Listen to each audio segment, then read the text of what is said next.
사람들은 내게 왜 스트라이커를 영입하지 않느냐고 물어본다. 다들 해리 케인의 공백 자리를 메꾸는 것이 필수라고 생각하는 듯하다. 하지만 내가 9번 스트라이커를 영입하지 않은 이유는 바로 손흥민이 팀에 있기 때문이다. 그는 중앙과 측면을 모두 번갈아가며 뛸 수 있는 선수다. 소니는 어떤 시스템에서든 완벽하게 적응할 수 있는 전술 이해도를 가지고 있다. 최근 소니의 활약 덕택에 더욱 더 팀을 잘 구축할 수 있게 되었다. 내 머릿속에는 토트넘의 미래에 대한 계획이 있다. 그리고 손흥민이 없이는 이 계획이 실현될 수 없다. 케인의 대체자는 없어도 된다. 케인이 부족한 선수라고 말하는 것이 아니다. 왜 꼭 그를 대체해야만 하는가? 우리는 얼마든지 다른 방식으로 승리를 이어나갈 수 있다. 케인은 뛰어난 선수였지만 나는 현재의 토트넘이 더욱 강하다고 생각된다.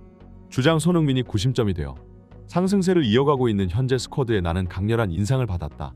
우리는 앞으로 엄청난 일을 해낼 것이다. 날이 갈수록 프리미어 리그에서 손흥민의 영향력이 강렬해지고 있는 반면 해리 케인의 존재감은 흐릿해지고 있습니다.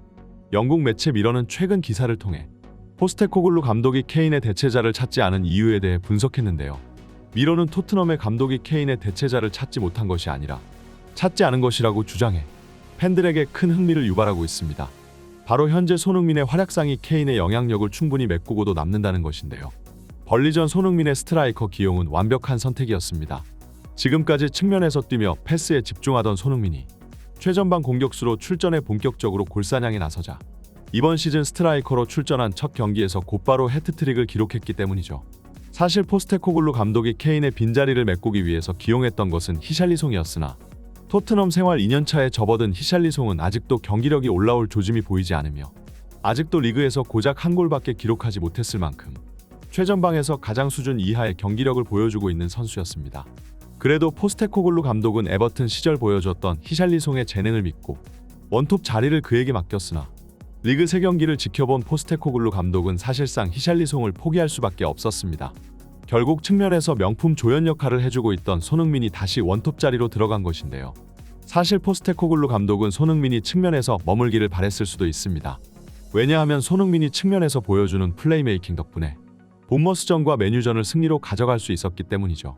최전방에서 골에 집중하는 손흥민도 충분히 매력적인 선수지만 최근 넓은 공간에서 패스를 통해 상대의 하프 스페이스를 무너뜨리는 손흥민의 역할은 이번 시즌 포스테코글루 감독이 계획하고 있는 전술에서 가장 중요한 핵심 키포인트였습니다.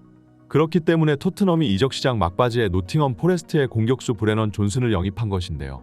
포스테코글루 감독은 손흥민을 맨시티의 케빈 데 브라이너처럼 사용할 계획을 가지고 있었고 손흥민이 뿌려주는 예리한 패스를 받아줄 발빠른 공격수를 원했기 때문이죠. 하지만 이번 벌리전 활약상으로 인해 포스테코글루 감독은 행복한 고민에 빠지게 되었습니다. 측면과 중앙, 모든 위치에서 리그 최정상급 경기력을 보여주는 손흥민을 과연 최종적으로 어느 위치에 정착시킬 것인가 하는 고민이죠. 이날 토트넘은 벌리에게 일찌감치 선제골을 허용하며 자칫하면 경기 내내 끌려갈 수도 있는 위험에 직면했지만 해결사 손흥민은 거의 10분도 채 안 되는 시간에 동점골을 기록했고 골키퍼의 키를 넘겨 살짝 찍어차는 섬세한 칩샷은 손흥민의 클래스를 확인할 수 있는 슈팅이었습니다. 그리고 후반전 손흥민은 솔로몬의 크로스를 강하게 밀어차 멀티골을 기록했고 멀티골을 기록한 시점에서 얼마 지나지 않아 환상적인 침투 후 왼발 슛으로 해트트릭을 완성시켰습니다. 기술적인 칩슛과 강하게 밀어차는 오른발 인프런트 슛, 그리고 라인 브레이킹 후 정교한 왼발 슛으로 3골을 기록했고 자신이 가지고 있는 모든 슈팅 스킬과 천부적인 골 감각을 보여준 손흥민은 누가 뭐래도 이번 프리미어 리그 4라운드 최고의 선수였습니다.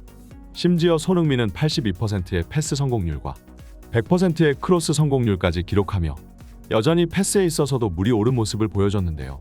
이처럼 손흥민이 측면 윙포워드와 최전방 스트라이커 두 위치에서 최고의 활약을 보여주자 팬들 사이에서 갑론을 박이 일기 시작했습니다. 최종적으로 손흥민을 어느 포지션에 정착시켜야 할지에 대한 의논인데요. 손흥민은 골을 넣을 때 가장 빛이 나는 선수야. 이번 벌리전 해트트릭을 보고 더욱 확신했어. 소니의 타고난 골감각을 썩히는 건 정말 아까워. 나는 지금의 토트넘이라면 손흥민이 다시 한번 득점왕을 경쟁할 수 있다고 생각해. 심지어 상대가 맨시티의 엘링 홀란드여도 말이지. 나는 그가 결국은 스트라이커 역할로 돌아가야 한다고 생각해. 손흥민이 유럽 최고의 골잡이라는 건 맞는 말이지만 우리는 최근 손흥민이 최전방에서 뛰지 않았을 때도 계속해서 승리를 이어갔어. 그리고 과거와 달리 이제 토트넘은 점유율 축구를 하고 있어. 더 이상 무리뉴와 콘테 때와 같은 역습 전술로 넓은 뒷공간을 마주하게 될 일은 적을 거야. 게다가 소니가 최전방으로 올라가면 패스는 누가 배급해 줄 거야? 중원은 제임스 메디슨이 책임지고 있지만 측면에서 팀을 조율해 줄 수 있는 능력을 가진 선수는 현재 토트넘에 없어. 쿨루셉스키는 플레이메이커에는 걸맞지 않은 선수고 솔로몬은 아직 너무 어려.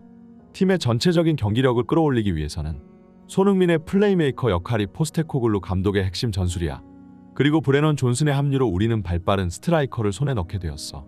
손흥민이 패스하고 존슨이 골을 넣는 골 루트는 마치 과거 해리 케인과 손흥민의 듀오를 연상시키게 될 거야. 모두의 주장이 전부 일리가 있어. 하지만 나는 손흥민이 한 포지션에만 머무르는 일은 없으리라 생각해. 축구에서 변수는 필연적이야. 전술을 수정할 수도 있고 선수의 부상 이탈로 인해 생긴 공백을 다른 선수가 메꿔야 할 때도 있지. 사실 손흥민이 어떤 포지션에서 뛰는 크게 상관은 안 해. 왜냐하면 그는 어느 위치에서든 월드 클래스 선수기 때문이지. 우리가 가장 주의해야 할 건 손흥민의 부상 관리야.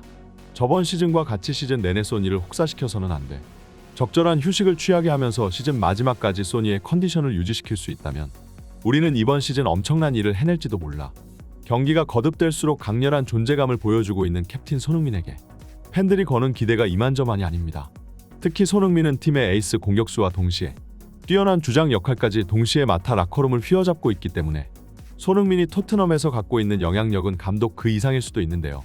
풋볼 런던의 토트넘 담당 기자인 알라스데어 골드는 최근 손흥민이 보여주고 있는 리더십이 클럽의 내부 인물들에게 엄청난 충격을 줬다고 전했습니다. 보드지는 토트넘의 새로운 시대를 이끌 핵심 인물로 손흥민을 선택했고 손흥민은 고작 4경기 만에 토트넘 역대 최고의 주장으로 평가받고 있다고 하는데요. 하지만 일각에서는 손흥민 개인에게 너무나도 많은 짐이 주어진 것은 아닌가 하는 걱정도 있습니다.